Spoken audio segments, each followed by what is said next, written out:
네, 안녕하세요. 오랜만에 뵙습니다. 처음 오는 분들도 계실 것 같고요. 네, 시작하도록 하겠습니다. 참고로 여기 팀은 저도 백화톤에 참석을 했었는데 참가자로 아주 좀 재밌는 아이디어니까 주의 깊게 잘 봐주시면 감사하겠습니다.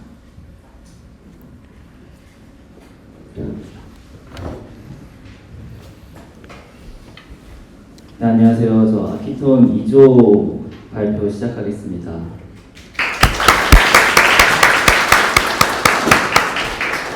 저는 발표자 조현호고요. 저 뒤쪽에 있는 노현선 대표님, 그리고 백건호님, 심채은님, 이준원님이랑 함께 했습니다. 저희는 대부분이 건축학과 학생이었고, 그래서 조금은 상상 위주의 프로젝트였어요. 이제 저희가 건축을 하다 보면은 이제 처음에 상상을 하게 되잖아요. 이제 어떤 건물을 짓지 이런 거 할 때 워낙 LLM을 많이 쓰다 보니까 건물 짓는 아이디어조차도 LLM한테 막 맡기려는 시도를 하는데 안 되는 걸 알고 있잖아요. 그래서 어떻게 하면 AI한테서 건축의 아이디어를 얻을 수 있을까 이런 질문을 하면서 시작하게 됩니다. 그러면서 어쩌면 앞에 대표님께서 소개해 주셨던 변호사가 해커톤에서 승리했던 그런 이야기랑 비슷할 수도 있을 것 같아요. 저희가 이 질문의 대답을 찾으면서 건축가들이 어떻게 공간을 상상을 하는지 이런 것들을 들여다보게 됩니다. 건축가들이 공간을 어떻게 상상할까? 그럼 그들이 상상한 공간은 서로 대화가 될까? 이런 걸 이야기해보면은 저희 건축학교에서도 어떤 개방된 공간을 이야기할 때 학생들이 나는 정원을 설계를 해가지고 어떤 사람들을 이끌겠어 이랬는데 어떤 학생의 머릿속에는 포드 파운데이션에 있는 1층 정원이 떠오를 수도 있고 어떤 학생은 저기 런던에 있는 스카이 가든이 떠오를 수도 있단 말이죠. 뭔가 공유되는 거가 없으면은 서로 간에 오해가 생기고 이런 포인트들이 있다고 봤어요. 그러니까 핵심은 이 건축가들이 공간을 생각을 할 때 어떤 공간의 관계성을 두고 생각을 하더라. 그럼 AI도 이런 관계성을 통해서 생각을 하게 하면 아까 발제 때 나왔던 하네스 그런 AI처럼 AI가 상상하는 구조를 우리가 만들어주면은 AI가 이런 공간을 상상하는 미래를 생각해 볼 수 있지 않을까? 그런 LLM을 만날 수 있지 않을까? 이런 생각을 하게 됐습니다. 그래서 사실 1박 2일 프로젝트다 보니까 좀 재밌게 해보려고 AI들이 이런 공간을 그래프, 공간 간의 관계로 생각을 하게 해서 그 AI들끼리 싸우게 하면은 그런 재밌는 공간이 나올 수 있지 않을까? 아까 이야기 중에 창의성 관련해서도 이야기가 나왔는데 저희 팀은 이제 메디치 이펙트라는 말 있잖아요. 어떤 학문의 경계 속에서 그게 부딪혔을 때 창의성이 나타난다 이런 이야기가 있는데 어떤 두 건축가의 사고방식이 만났을 때 거기서 우리가 창의성을 찾을 수도 있다고 본 거고 그래서 건축가들이 이렇게 대화를 통해서 근데 공간 그래프로 어떻게 해석이 된 대화를 통해서 이야기를 하면은 재밌는 아이디어를 얻을 수 있겠다 이렇게 시작을 하게 됩니다. 그래서 저희는 이제 초반에 건축 컨텍스트를 넣으면은 건축가 에이전트들을 좀 클론 형태로 만들어서 사실상 LLM 오케스트레이션이고요. 그래서 건축가들이 대화를 통해서 걔네들이 어떤 공간의 아이디어를 내게 됩니다. 그럼 그 공간 아이디어는 그래프를 통해서 정의가 된 거고 그 그래프를 S 형태로 변환을 해서 건축가나 다른 사람들이 확인을 할 수도 있고 그걸 이미지 생성으로 연결을 시켜서 좀 구체적인 이미지를 바라볼 수도 있게 했습니다. 그래서 먼저 시연을 통해서 먼저 어떻게 진행되는지 보여드리도록 하겠습니다.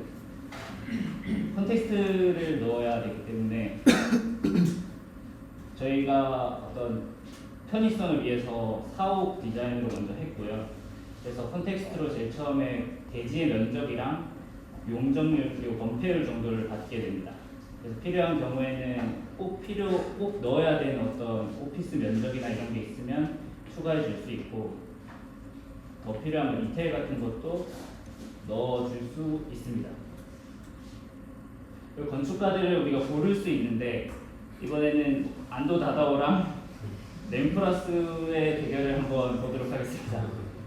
여기가 역삼역이니까 역삼역 앞 대로 멋진 나이키 사업 역삼역 앞에 멋진 나이키 사업을 한번 지어보게 램플러스랑 안도 다다오한테 부탁을 하도록 하겠습니다. 지금 보시면 왼쪽에 이제 패널이 토의를 진행하게 되는데요. 이 패널은 세 가지 단계에 걸쳐서 이야기를 나누게 됩니다. 먼저 발제 단계에서는 각 건축가들이 내가 어떻게 이 공간을 생각을 하는지를 이야기를 하게 되고, 그 다음에 교차 비평 단계에서 건축가 클론끼리 서로 간의 어떤 아이디어에 대해서 피드백을 주게 되고요. 마지막에 종합 단계에서 그 아이디어들을 모아가지고 어떤 그래프를 확정짓고 매스 디자인을 보여주게 됩니다. 지금 보면 어떤 제이슨 파일들이 계속 올라가고 있는데, 지금 저 제이슨 파일들이 이 안도 다다오라는 건축가가 머릿속으로 그려지고 있는 그 생각을 제이슨 데이터, 그러니까 공간 그래프로 설명을 하기 위해서 애쓰고 있는 과정이라고 보시면 됩니다.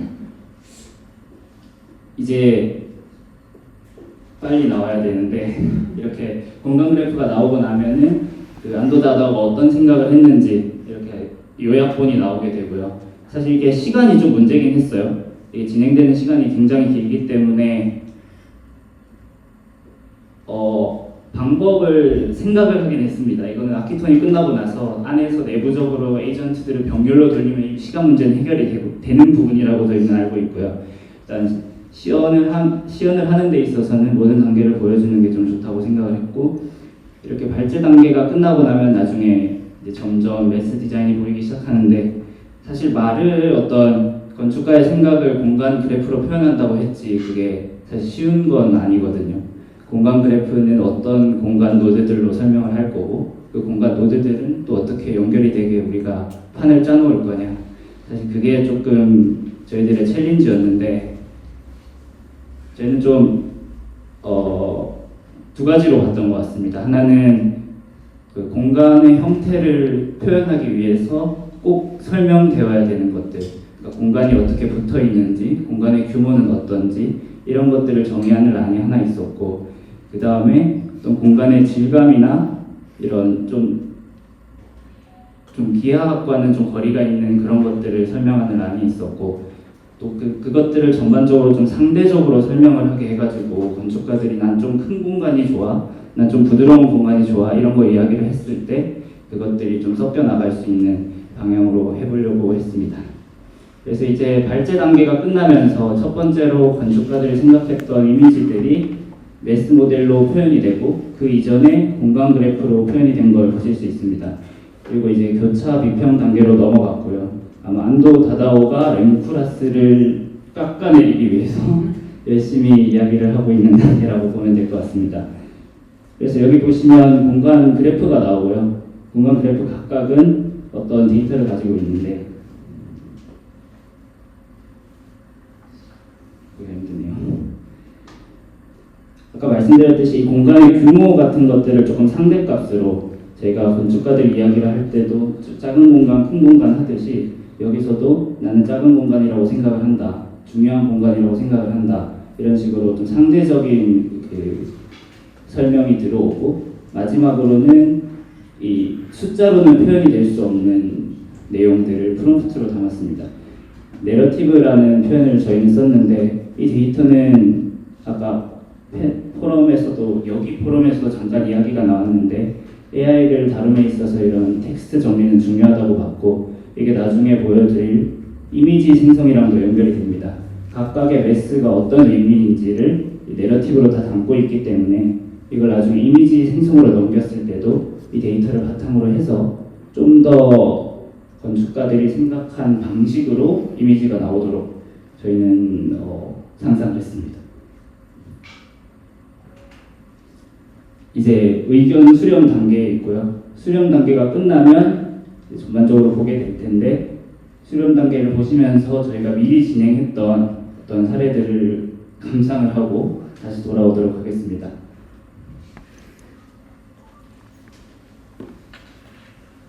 렌조 피아노랑 노몬 퍼스토를 두고 강남 논현동에 오피스 사옥을 지어달라고 한 사례였고요.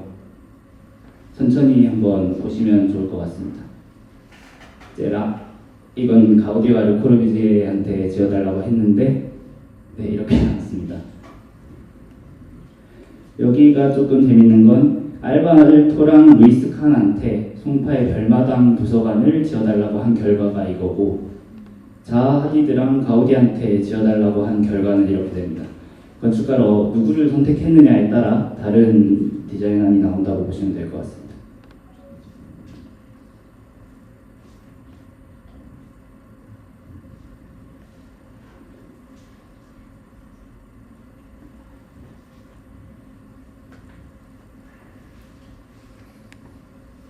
좀 느리네요.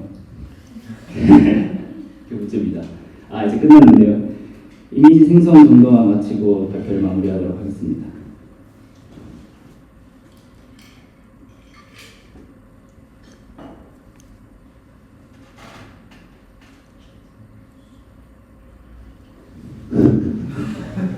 네.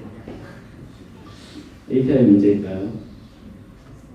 일단 이 정도로 발표는 마무리하고 Q&A 혹시 있으면 받도록 하겠습니다. 그동안 이미지가 생성되길 바라는 마음으로요.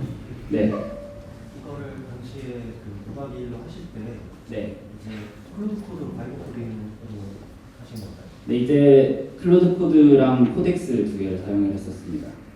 근데 팀원분 중에 개발 전문 인력이 있으신 거죠?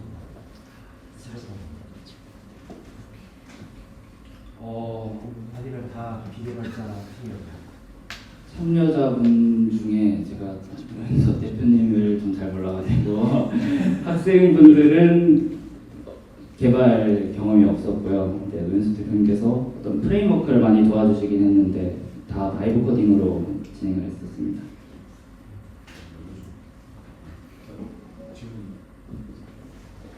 네. 한 가지 왜 LLM이었을까요? 다른 방식이 아니고 왜 LLM을 선택을 하셨을까요? 그게 배경이라면, 그러니까 공간 그래프라는 거를 사실 옛날부터 건축에서 많이 썼잖아요. 우리가 흔히 알고 있는 스페이스 신텍스라는 것도 결국 그 공간 그래프를 생각하면서 나온 건데, 사실 그게 수치적으로 표현을 하다 보니까 그게 명쾌하긴 한데, 그 공간을 그렇게 숫자로 표현을 하면 설명할 수 있는 것들이 너무 없었어요. 이게 커그니티브 지오메트리라는 그런 것도 있는데, 고양이의 털 같은 거는 어떻게 표현을 할 거냐, 그거는 뭐 유클리드냐 아니면 위상기하학이냐, 이런 설명을 하면서 결국은 텍스트로 설명을 해야 되는 요소들이 분명히 공간 그래프에는 있어야 되고, 그거를 읽을 수 있는 게 요즘 시대에는 LLM 모델이기 때문에 저희는 그런 방식으로 선택을 했습니다. 네. 건축과 AI들은 어떤 데이터를 넣어서 학습 주시나요? 네, 그게 굉장히 중요한 질문인데요. 저희는 일단 여기서는 좀 MCP였기 때문에 그 각 건축가들의 어떤 하나의 텍스트를 만들었어요. 그 다른 처음에 우리가 아는 제미나이나 GPT를 이용을 해서 어떤 건축가들의 발표 현장이라던가 아니면 그들이 작성한 칼럼들을 넣어서 그 10명의 건축가들을 같은 형식으로 좀 정리를 해달라고 해서 그걸 넣어서 진행을 했고, 그걸 믿을 수 있는 데이터는 분명히 아니고요. 근데 그 데이터가 어떻게 정리되느냐에 따라서 퀄리티가 분명히 달라질 거고, 그 말을 다르게 표현을 하면은 어떤 건축 사무소가 본인들만의 어떤 디자인이 있다면 그 사무소에 클론도 넣을 수 있을 것이고, 거꾸로 지금 나이키를 설계를 했는데 나이키의 어떤 그 공간 팀들, 나이키가 원하는 브랜드 팀을 같이 섞어 넣어버리면 건축가와 어떤 건축주가 함께하는 포럼도 진행이 될 것 같습니다. 네. 설계 내러티브라고 하셨는데, 저는 이제 이거를 데이터화할 때 사실은 판단하는 기준점들이 생길 것 같고요. 거기에 대한 이유들이 있을 것 같고요. 그걸 또 검증할 수 있는 게 좀 있어요. 그래서 그런 일련의 과정들을 어떤 기준으로 정리되는지 궁금해요. 네, 그게 저희가 3등을 한 결정적인 이유예요. 저희가 이제 테스트 케이스가 없었습니다. 건축가들을 되게 불러와가지고 설계를 시켰는데, 이게 그 건축가의 사고가 담겨 있는지, 그리고 노드와 매스는 정확하게 관계성을 가지고 있는지, 거기에 대한 어떤 테스트 케이스를 다 마련을 해서 돌렸다면은 좀 더 검증된 그런 결과가 나왔겠지만 사실 많은 블랙박스 속에 있는 결과물인 건 사실입니다. 제가 멘토를 했던 팀인데 너무너무 잘해주는 팀이고 사실 질문들이 더 많을 것 같아요. 왜냐면은 정말 어떻게 보면 저희가 크리에이티브한 영역에 대해서 어떻게 접근할 것인지에 대한 거를 어떻게 보면 건축가들의 시선을 빌려서 진행을 한 거잖아요. 그래서 굉장히 재밌는 주제이고 그래서 더 이야기를 나누실 것들이 더 많다 생각합니다. 그래서 일단 끝나고 좀 많이 찾아주시면 같이 좀 얘기를 해보면 좋을 것 같고요. 저희가 이제 또 다음 팀이 있어서 바로 2등 팀, 아키틴더 팀을 한번 모셔보도록 하겠습니다.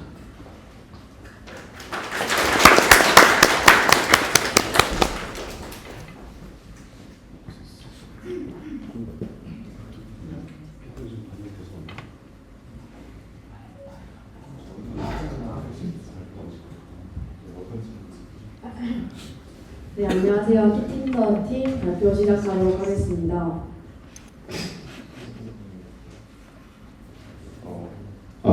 일단 저희 팀 소개부터 해드리자면은 저희가 아키틴더라고 프로젝트명을 지었었는데 아키톤 참가했을 때 저희가 총 4명으로 참고를 했었고 저희 팀의 특징이라고 하면은 이제 다른 팀에는 개발자분들도 좀 계시고 뭐 이제 소장님이라든가 아니면 조금 이렇게 건축 일을 하신 분들이 계셨는데 저희는 이제 보조 1명, 이제 올해 2월에 졸업한 대졸 1명, 그리고 보졸 2명, 그리고 보졸 3명 이렇게 팀이었습니다. 그리고 4명은 모두 개발을 한 번도 해본 적이 없는 사람들이었고요. 네, 그래서 고졸 3명과 대졸 1명이 진행한 비개발자 4명의 프로젝트라는 점 감안하고 봐주시기 바랍니다. 네, 저희는 그래서 설계 프로젝트를 진행할 때 꼭 거치는 과정인 레퍼런스를 찾는 과정에 대해 의문을 제기했습니다. 기존 레퍼런스를 찾는다라고 하면은 핀터레스트나 아키데일리 같은 데서 계속 타고 들어가면서 시간을 많이 쏟아야지 내 마음에 꼭 드는 그런 레퍼런스를 찾게 되는데 그게 굉장히 좀 비효율적이라고 생각을 하여서 이거를 주제로 삼았습니다. 그래서 저희는 레퍼런스를 찾는 과정이 이상형을 찾는 거랑 비슷하다 이렇게 정의를 내렸고 그래서 그 레퍼런스를 찾는 과정을 틴더에서 영감을 받았습니다. 저희는 이 프로젝트를 하면서 핵심 원칙 2가지를 세웠는데요. 첫 번째는 스와이프를 하면서 나도 몰랐던 나의 취향을 자연어로 이렇게 정의를 할 수 있게 된다. 두 번째는 스와이프를 하면서 하면 할수록 그 데이터가 쌓여 더 정확한 나의 취향에 맞는 레퍼런스를 찾아준다. 그래서 본격적으로 아키틴더가 어떻게 되는지 보여드리겠습니다. 먼저 첫 화면은 로그인 화면이 되는데요. 저희가 아키톤에서는 그냥 사용자의 아이디랑 비밀번호만 넣고 로컬에 저장해서 끝이었는데 그 아키톤 이후에 조금 디벨롭을 해서 지금은 구글 계정으로 연결을 해서 하도록 하기는 했습니다. 시간이 굉장히 많이 걸리긴 하지만 되게 좋습니다. 그 다음에 폴더를 생성하는 단계가 있고요. 그리고 이제 AI한테 내가 원하는 거를 사항을 말합니다. 나는 서울시 박물관 현상 설계를 할 거고 뭐 모던한 느낌을 원해. 그러면은 AI가 추가적인 필요한 정보를 얻기 위해서 추가적인 질문을 하고 그런 정보를 바탕으로 이미지 추천을 하기 시작합니다. 초반 10장은 랜덤으로 이미지를 보여줘서 취향 탐색하는 과정을 거치고 그 이후로는 왼쪽 오른쪽으로 스와이프를 하면서 취향 탐색을 본격적으로 시작합니다. 그 취향 분석이 다 끝나면은 분석 레포트가 나오는데요. 이 최종 해석에서는 AI가 분석한 걸 바탕으로 너는 이런 분위기에 이런 건축물을 좋아하고 그런 걸 보니까 너는 뭐 이런 건축가를 좋아할 거야 이런 해석까지 나오게 됩니다.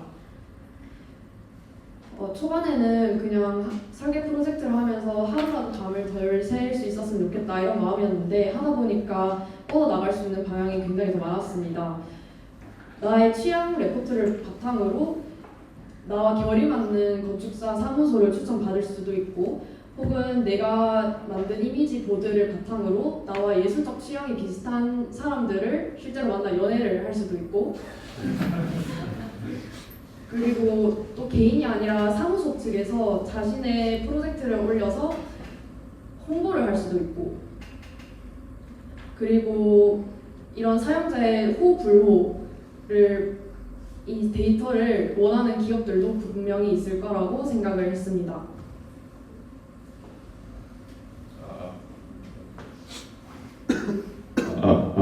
네.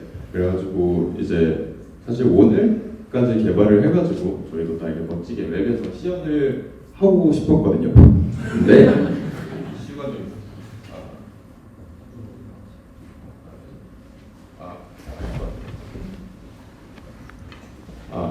네. 근데 이게 지금 테스트 보시는 것처럼 이게 좀 굉장히 로딩이 오래 걸리고 느리더라고요. 그래서 일단 이런 식으로 구현을 하고 있다. 카드 형태로 이렇게 해가지고 도면도 보고 이제 그 도면 보고 뭐 사진 보고 그다음에 이렇게 넘기면은 예를 들어 넘어가서 이렇게 쭉쭉쭉 진행이 되는 과정인데 그거를 우선 영상으로 빠르게 보여드리도록 하겠습니다. 이게 약간 시범편이었죠.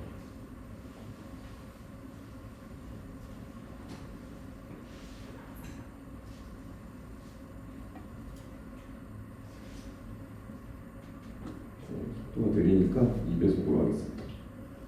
그래서 이때는 UI가 좀 구리기는 했는데 이런 식으로 빠르게 찾고 정보를 보고 넘기고, 그러니까 이게 저희가 보통 학교 프로젝트를 할 때 교수님들이 저한테 가장 많이 했던 말 중에 하나가 핀터레스트에서 이렇게 이미지만 보고 뭐 이렇게 레퍼런스 찾아가지고 하지 말라라고 하셨는데, 보통 저는 학기가 끝날 때쯤에 핀터레스트가 한 3,000개쯤 쌓였었거든요. 그러니까 그거를 계속 반복을 하다 보니까 야 기왕 이렇게 이미지만 보고 건축을 할 거면 진짜 MG하게 한번 그냥 진짜 직관적으로 쇼치 보듯이 축축축 하면은 뭐가 나오는지 한번 보자, 이런 마음도 좀 있었던 것 같습니다. 그래서 진행이 되면은 저런 식으로 분석을 완료를 해주는 게 진행이 되고요. 그 다음으로 개발을 했던 과정에 대해서 설명을 드리려고 합니다. 우선 가장 처음에는 우리가 건축 레퍼런스를 찾는 그런 서비스를 제공하겠다라고 했는데 어디서 정보를 구할 수 있을까에서 첫 번째로 막혔었고요. 그래서 일단 아키데일리나 이런 디자인 붐 이런 사이트들, 레퍼런스 할 때 하는 사이트들에서 한번 가져와 보자. 그런데 이제 거기에 홈페이지에 그 사이트 구조를 뜯는 것부터 이제 연관이 되면서 시작을 하긴 합니다. 그러니까 저는 그냥 가져오면 될 줄 알았는데, 다운로드를 받으면 될 줄 알았는데 웹에 구조가 있고 그거에서 필요한 정보들 막 찾아가지고 파싱을 하고 거기서 어떤 것들이 필요한지 찾고 거기서 빵꾸난 데이터를 다시 채워 넣고 이런 과정들이 막 좀 지난하게 있었고요. 거기에서 클로드나 그런 LLM들의 도움을 좀 많이 받았었습니다. 그렇게 해서 이런 부분들은 지루하니 이렇게 기술적인 거 같아서 넘어가고, 그렇게 해서 저희가 결과적으로 약간 그 챗GPT한테 레퍼런스를 좀 물어보기도 하거든요. 그거랑 달라 저희가 만들려고 하는 거에 다른 점이라고 하는 거는, 결국 이미지를 저희가 크롤링을 다 한 다음에 그 이미지 자체를 비전으로 분석을 해요. 그러면은 그 건축물의 시각적인 정보들 있잖아요. 그러니까 글로 적혀있지 않은 기존에 아키데일리나 그런 데 글로 적혀있지 않았던 것들, 이거는 뭐 벽돌로 만들어지거나 이런 재료에서부터 시작해가지고 이 친구가 좀 분석을 해주더라고요. 약간 성스러운 분위기, 아니면 뭐 약간 공간감, 빛이 많이 들어옴, 좀 웜함, 뭐 이런 것들, 그런 정보들도 이렇게 다 데이터로 넣어가지고 되게 겉으로 보기에는 되게 MG하게 슉슉 넘기는 것처럼 보이지만 사실 그 공간에 대한 이미지도 담고 있다, 이런 식으로 데이터베이스를 좀 만들고 싶었고요.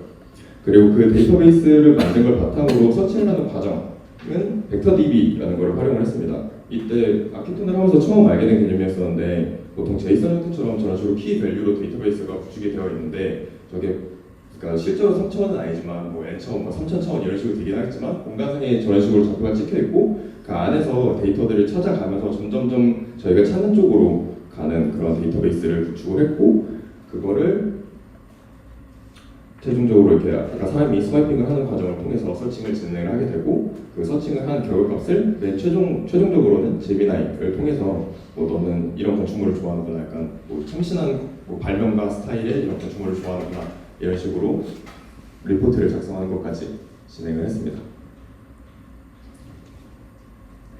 그래가지고 핀터레스트로 했을 때 단점 중에 하나는 이 프로젝트가 왜 추천했는지에 또 약간 파악하기가 어렵고, 그리고 이걸 다 모으고 나왔을 때에도 이 프로젝트 기반이 아니라 이미지이다 보니까 정보가 되게 파편적이라는 단점이 있었는데, 저희는 내가 이거를 왜 선택을 했는지에 대한 분석까지 조금 더 진행을 하려고, 보여주려고 만들었습니다. 그 다음으로는 서비스 플로우인데, 이거는 앞에서 그 시험 과정에서 보이는 로그인을 하고 그리고 LLM이랑 채팅을 하면서 약간 그 자연어로 말한 거를 결국 그 스와이프를 하는 과정을 통해 가지고 사람들이 최종적으로 결과를 받는 것까지의 과정을 정리한 도표라고 보시면 되겠고요. 네, 그리고 이거는 프로그램의 전체 아키텍처인데, 이거를 구성을 하는 과정은 사실 그냥 클로드랑 이렇게 얘기를 하면서 나 이거 모르겠는데 어떻게 해야 돼? 해줘. 이 과정의 반복으로 결과적으로 만들어진 아키텍처입니다. 그래서 저희가 오늘 보여드리고 싶었던 거는 비개발자의 고졸 3명의 대조 1명도 계속 이렇게 지지고 볶고 LLM과 함께 하다 보면은 이런 뭔가 그럴듯해 보이는 아키텍처를 만들고 서비스를 만들 수 있었다. 이런 결론까지 도달하게 되는 것 같습니다. 네, 감사합니다.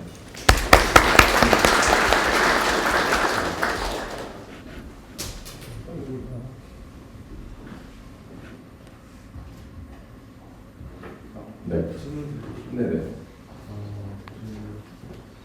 플로우 중에 네. AI API를 사용하시는 처음에 이제 대화하시는 분들이랑 네. 마지막 결과 해석하는 부분 네. 가지고 중간에 그 데이터 베이스를 사진 모델에 네. 이렇게 넣어가지고 이미 그 각각의 사진에 대한 키워드 데이터를 다 넣어놓으신 걸로 반영을 하신 건가요?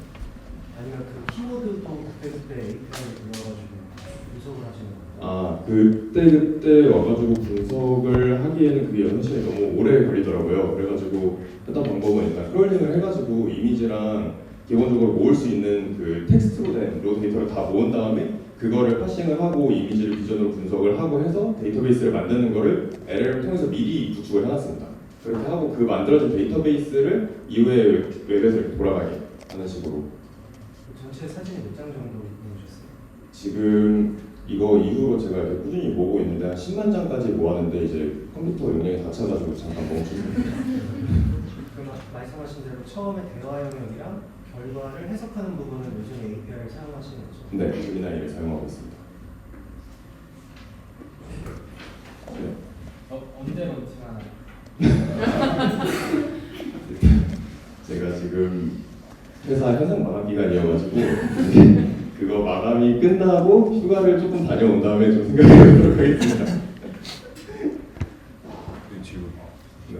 그 되게 흥미롭게 잘 봤고, 저도 이제 대학생 시절에 되게 레퍼런스를 내가 어떤 원하는 느낌을 찾는지에 대한 과정을 되게 좀 약간 좀 체감상 하면서 좀 공감을 좀 많이 하긴 했는데, 조금 궁금한 거는 어쨌든 스크래핑하는 단계를 되게 획기적으로 단축시키고 이거에 대한 이유를 찾는 거에 대한 걸 좀 이렇게 문서화해서 보여주신 것 같은데, 결국은 이걸 만약에 실현을 시키는 단계에서는 어떤 아이디어로 조금 더 발전시켜서 구상하실 계획이었는지에 대한 혹시 생각이 좀 있으셨는지, 뭐 예를 들면 구체적으로 저런 레퍼런스를 찾았는데 이걸 실현하려면 또 실무를 하신다고 지금 하셨으니까, 예를 들면 현상이면은 디자인이 새로운 게 아니라 만약에 유사한 사례라고 하면은 뭐 디자인에 대한 침해나 이런 것도 있을 수 있으니까 좀 팁한 얘기긴 한데, 네. 뭐 그런 거에 대한 좀 아이디어나 이런 게 조금 있으셨는지 비하인드 스토리로 좀 듣고 싶습니다. 있으시면. 사실 이 프로젝트를 진행을 할 때 이게 사실 이 과정이 쭉 보면 아까 서비스 언제 런칭을 하냐고 하셨지만 이게 현실적으로 제가 집에서 자기 전에 잠깐 고민을 해봤거든요. 근데 이게 되게 약간 하면 안 되는 것들이 연속이에요. 그러니까 일단 로고부터 잘못했어요. 로고부터 일단 틴더를 그대로 긁었고, 이제 스와이핑하는 제스처 이거 고소 먹을 거고, 크롤링하는 거 이제 그 상님께서 말씀해주셨지만 이거 그 아케톤 현장에서 제가 크롤링 하겠다 그랬더니 이거 IP 배 먹는다고 여기서 하면 안 된다고 그러셨고, 이제 그래가지고 그러니까 뭐 이미지 디자인 이런 거에 그거가 문제가 아니라 그냥 이 프로젝트는 근본부터 뭔가 하면 안 되는 것들을 다 하고 있어서 약간 저는 되게 그냥 이제 재밌게 하는 마음으로 진행을 했었고, 근데 그 이후의 계획에 대해서 말하자고 말씀을 드리자면은, 만약 진행을 한다라고 하면은 뭐 그러니까 저작권이라든가 그런 이슈가 있을 수 있기는 하지만 저는 이 프로젝트 자체가 좀 계속 이런 분위기처럼 발표할 때도 웃고 뭐 그리고 뭐 저희가 다 어리고 막 약간 이런 바이브를 내세우는 것처럼 그냥 재밌는 프로젝트였으면 좋겠어요. 너무 시리어스하지 않게 약간 가볍게 아까 소개팅 얘기도 막 했었는데 사실 어떻게 보면 되게 말이 안 되는 거잖아요. 내가 건축적 취향이 비슷한 사람이랑 왜 만나? 너 루코르 BJ 좋아해? 나도 좋아해. 우리 만날까? 이거 좀 이상하잖아요.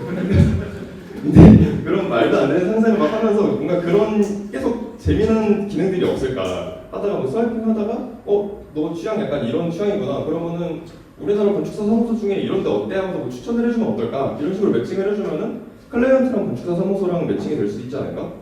아니면은 뭐 저희가 보통 취업을 할 때 스페이스 공감에 올라오는 그 공고글을 보는데 그냥 거기는 사실 막 되게 딱딱하게 써 있잖아요. 그리고 이 회사가 어떤지 알아보려면 그 회사 홈페이지에 들어가 봐야 되고 또 옛날에 뭐 글을 어떤 거 쓰셨는지 보셔야 되고 막 그런데 그냥 이렇게 축축 찾다가 너 이런 취향이네 너 이런 데서 일해볼래? 이렇게 되면은 조금 인턴할 때도 뭔가 재밌지 않을까? 이런 생각도 있었고 그러니까 이런 상상들을 계속 하면서 프로젝트를 진행을 했던 것 같습니다.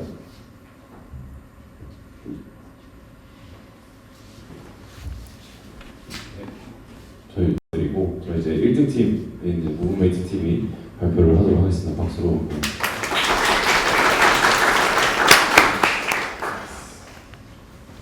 네, 안녕하세요. 아키톤 3조에서 무브메이트 만들었던 지금 플랜바이 테크놀로지스 선임연구원으로 재직 중인 이지후라고 합니다. 안녕하세요. 저희 팀은 라이더 센서랑 멀티모달 AI를 조합해서 비전문가도 실내 공간과 가구를 디지털화하고 배치를 해볼 수 있는 그런 E2E 파이프라인을 한번 만들어 보았습니다. 좀 이런 자리에 맞지 않게 좀 너무 기술적인 거를 많이 담은 것 같긴 한데 한번 열심히 발표해보겠습니다. 네, 목차는 문제 정의, 접근 방식, AI 적용 전략, 해고 한계점, 그리고 항공 발전 방향으로 발표를 할 거고요. 첫 번째 파트부터 들어가자면 문제 정의입니다. 건축 공간 데이터는 왜 아직 수동인가? 이 질문에서부터 시작을 했는데요. 저희는 이사라는 구체적인 시나리오를 통해서 이 문제를 한번 들여다봤습니다. 이사 과정을 분해하면 세 가지 데이터 문제로 귀결이 되는데요. 공간 형상 데이터의 부재, 가구 인벤토리의 비정형성, 공간과 가구의 매칭 문제입니다. 이 세 문제를 관통하는 질문은 하나입니다. 비전문가가 핸드폰 하나로 공간과 사물에 대한 정밀한 디지털 데이터를 만들어낼 수 있는가? 저희는 이걸 현재 사용 가능한 시중에 있는 AI를 통해서 AI 기술의 조합으로 이 질문에 대해서 좀 검증을 해보고자 했습니다. 네, 먼저 문제를 4개의 기술 과제로 분해를 했는데요. 이렇게 4가지인데 이제 실내 3D 스캔을 해서 그 3D 데이터를 수집을 하고 데이터 수집을 한 걸 기반으로 평면도를 만듭니다. 그리고 이제 이미지 찍은 걸 기반으로 해서 가구를 인식을 하고 그 인식된 가구를 공간에다가 실제로 넣어서 그런 이동 비용까지 산출을 하는 그런 파이프라인을 생각을 했습니다. 그래서 중요한 거는 저 1번과 2번 과제는 그냥 AI 기술 없이 알고리즘 기반으로 가능했고 그리고 3, 4번이 이제 AI를 필수적으로 사용해야 했던 것 같습니다. 그래서 이렇게 알고리즘 기반하고 AI 기반으로 나눈 거에서 좀 효율성 측면이 갈리지 않았나 싶습니다. 서비스 사용 플로우는 첫 번째는 사용자가 아이폰으로 실내 공간을 스캔을 합니다. 이제 iOS 앱에서 ARKit이라는 라이브러리랑 그 아이폰에 내장된 라이더를 활용을 해서 실시간 3D 포인트 클라우드를 수집을 하고요. 두 번째는 스캔 데이터와 인테리어 사진을 업로드하면은 백엔드에서 3D 파일로부터 평면도를 자동으로 생성을 하고 제미나이와 샘3 모델을 활용을 해서 사진 속 가구를 AI로 인식을 합니다. 그리고 인식된 가구를 3D 평면도 위에 드래그 앤 드롭으로 배치를 하면서 실제로 들어가는지 동선은 괜찮은지를 시각적으로 검증을 하고요. 네 번째는 가구의 수량과 무게, 이동거리, 층수, 엘리베이터 여부까지 고려한 정밀 견적이 자동으로 산출이 됩니다. 네, 그래서 이제 영상을 찍어왔는데요. 먼저 라이다 스캔부터 보여드리도록 하겠습니다. 이제 이거는 실제 저희 팀원분 사무소에서 찍은 건데, 이렇게 먼저 아이폰으로 이렇게 공간을 스캔을 먼저 합니다. 스캔한 걸 기반으로 해서 라이더 센서 기반이다 보니까 이렇게 좀 정확하게 3D 모델링이 나오게 되었습니다. 그래서 이 두 가지 데이터를 가지고 이제 시연 영상인데 이거를 서버에 업로드를 하고 실제로 그게 이제 평면도를 만들고 가구 배치하는 플로우가 여기 이제 공개되었습니다. 그래서 먼저 이렇게 이사에 대한 기본적인 정보를 입력을 하고 자기 방의 사진을 이렇게 선택을 하게 됩니다. 그리고 라이다로 스캔한 3D 모델 파일을 저렇게 또 선택을 하게 됩니다. 그럼 저기서 선택한 3D 모델 파일을 기반으로 이렇게 평면도가 나오게 되는데요. 그래서 간단한 BIM을 붙여서 좀 문이라던가 아니면 벽에 대한 조금 디테일한 수정이라던가 아니면 창문도 달 수 있게 좀 그렇게 구성을 해봤습니다. 그리고 이제 가구 배치 버튼을 누르면은 AI가 아까 인테리어 사진 고른 걸 기반으로 해서 가구 그 사진 안에 어떤 가구가 담겨 있고 그 가구 담겨 있는지 파악을 하고 그 파악된 정보를 기반으로 해서 3D 모델링까지 추출을 하게 됩니다. 그래서 이렇게 나오게 되고요. 이거는 그 평면도를 기반으로 해서 3D 공간을 생성을 한 것입니다. 그리고 이렇게 추출된 가구를 좀 배치를 실제로 해볼 수도 있습니다.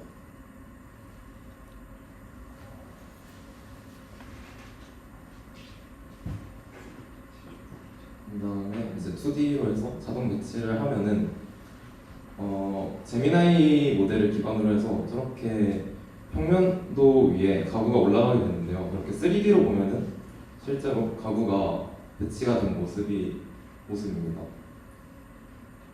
저렇게 좀 디테일한 부분을 수정할 수 있고 이걸 기반으로 아까 처음에 입력했던 이사 정보와 저 가구에 대한 뭐 무게라든지 크기라든지 이런 정보를 기반으로 해서 저렇게 오른쪽에 사다리차가 몇 대가 필요한지 뭐 이사 견적을 이렇게 좀 디테일하게 내주게 됩니다.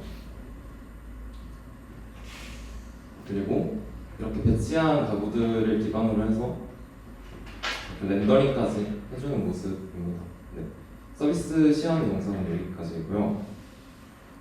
이제 계속 발표를 이어가보자면 실내 3D 스캔에 대한 이제 과제 1번이었죠. 3D 스캔에 대한 기술 선택을 공유하겠습니다. 실내 3D 스캔에서 저희가 내린 첫 번째 판단은 이건 AI가 해결할 문제가 아니라는 것이었습니다.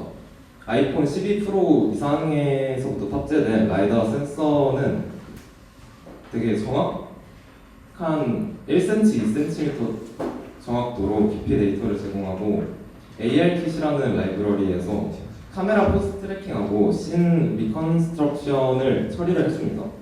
여기에 굳이 AI를 얹지 않고 그냥 핸드폰에 탑재된 센서들과 그걸 통해서 수집한 정보만을 기반으로 3D 공간을 만들게 되었습니다. 그리고 두 번째는 이제 여기서 구조를 추출하는 건데요. 이제 평면도를 만들어야 했잖아요. 그래서 이렇게 네 가지 단계로 구성이 되게 됩니다. 첫 번째는 바닥과 천장 높이를 추정을 하고, 두 번째는 수평으로 그걸 슬라이싱해서, 세 번째는 이제 그 GLB 모델이 실제로는 되게 좀 꾸불꾸불하게 생겼어요. 그래서 합의 알고리즘을 통해서 정확히 일직선으로 그릴 수 있도록 벽을 감지하고요. 그렇게 만들어진 데이터를 기반으로 경계선을 생성을 해서 아까와 같은 평면도를 생성하게 되었습니다. 그리고 이제 AI가 반드시 필요한 영역으로 또 이제 4가지로 구성을 해봤는데요. 이렇게 가구 인테리어 이미지에서 가구를 감지를 하고 그 가구 감지한 거를 기반으로 정확히 그 가구가 이미지에서 어디에 담겼는지 세그멘테이션을 합니다. 그 메타의 셈 모델을 기반으로 했고요. 그 세그멘테이션 한 걸 기반으로 3D를 생성을 합니다. 그리고 그 3D 생성을 한 것과 이미지 그 2개의 데이터를 기반으로 해서 제미나이가 이 가구의 크기는 어느 정도가 되고 이제 좀 일반적인 상식에서 그 크기와 그 정도의 가구라면 이 정도의 무게를 가질 거다라고 추정을 해줍니다. 그래서 이 데이터를 기반으로 아까 이사 견적을 내게 되었던 거고요. 이제 좀 이 프로젝트를 진행을 하면서 배운 것들을 좀 정리를 해보겠습니다. 첫 번째는 AI를 안 쓰는 판단이 AI를 쓰는 판단만큼 중요하다고 생각을 했습니다. 과제 1번, 2번 이제 3D 스캔과 평면도를 만드는 과제에서 AI를 쓰지 않는 덕분에 시간하고 이제 좀 복잡도를 줄일 수 있었던 것 같습니다. 그리고 둘째로는 이제 LLM 파이프라인에서는 실패 처리가 핵심이 된다고 했습니다. 뭔가 정상 경로로 LLM이 내가 뭐 이렇게 부탁을 하면은 이런 답변을 해주겠지 라고 해서 좀 헤비 패스를 만드는 것은 쉬운데 걔가 실패를 했을 때 어떻게 복구를 할지에 대해서 더 많은 코드를 작성하고 더 많이 이제 얘기를 했던 것 같습니다.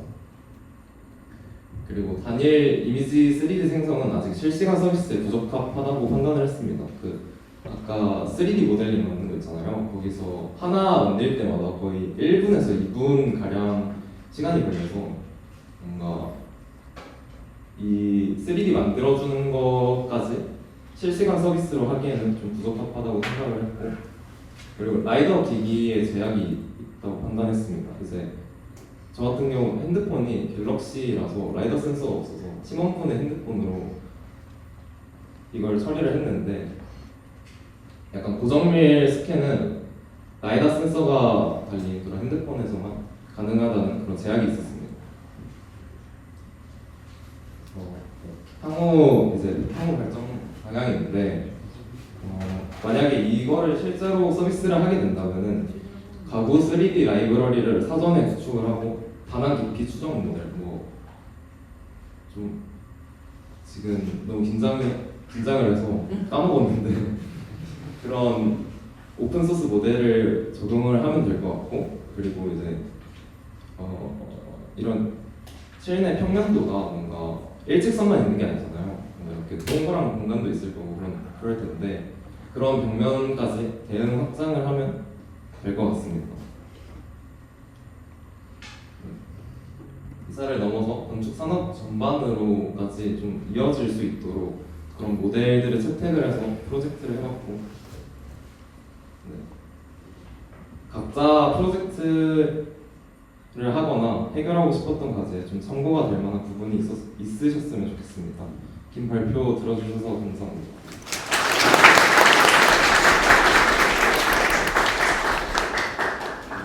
혹시 질문 있으신가요? 네. 아까 네. 세그멘테이션이랑 가구 위치하는 부분에서 네. 메타센스랑 3D 저거는 네. 오픈 소스에 아니면 유료 API 쓰시나요? 오픈 소스로 풀려 있습니다. 근데 좀 GPU가 고사양이어야 돌아가긴 한데.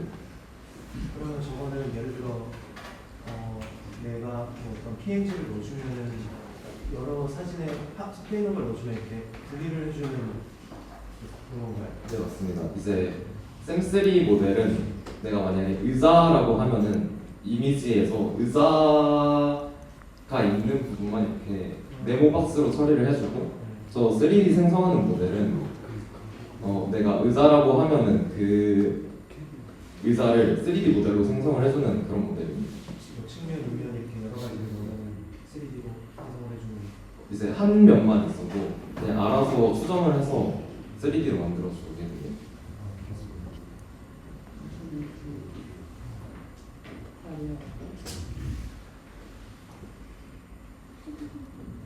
네, 질문 없으시면은 여기서 그냥 이거 보니까 제가 볼 때는 차라리 주방 가구 배치하면 굉장히 좋을 것 같거든요. 그래서 혹시 그 주방 가구 저희가 3D라든지 CAD를 만약에 그린 게 있으면 네. 그거를 좀 활용하실 수 있는지. 주방 가구를 주방 가구 배치. CAD로 그리면 네, 뭐 활용할 수 있을 것 같습니다. 진짜 전화번호 좀 교환 주세요. 네, 알겠습니다. 주방 가구. 3D 생성의 단계를 넣으신 거는 네. 어떤 이유가 있었나요? 그러니까 2D만으로도 그 이사 견적은 어느 정도 추정이 가능할 것 같은데 3D까지 구현하신 거는 유저 편의성을 위해서 하신 거예요? 근데 유저 편의성이랑 이게 아키톤에서 만든 거다 보니까 조금 와우 포인트가 필요하다고 생각을 했었습니다. 그래서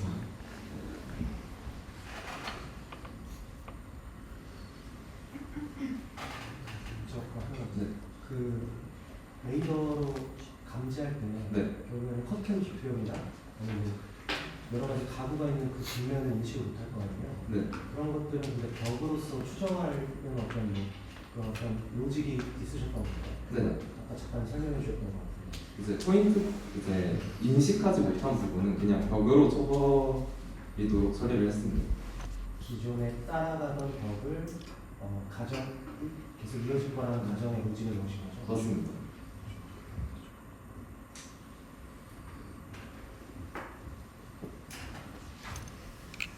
네. 오늘 시간이 약간 초과되기는 했는데 이제 금요일에도 귀하신 시간 내주신 여러분들께 다시 한번 감사드리면서 아키톤 저희 1, 2, 3등팀 격려의 박수 한번 주시면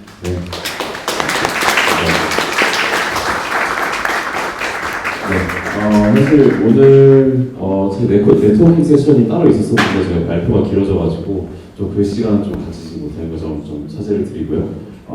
그래도 옆에 혹은 좀 근처에 계신 분들이랑 이야기 잠깐 나눠보시는 것도 좋을 것 같아요. 다들 이런 IT 기술에도 그리고 건축에도 관심 있으신 분들이니까 오늘 세션은 여기까지 하도록 하겠습니다. 감사합니다.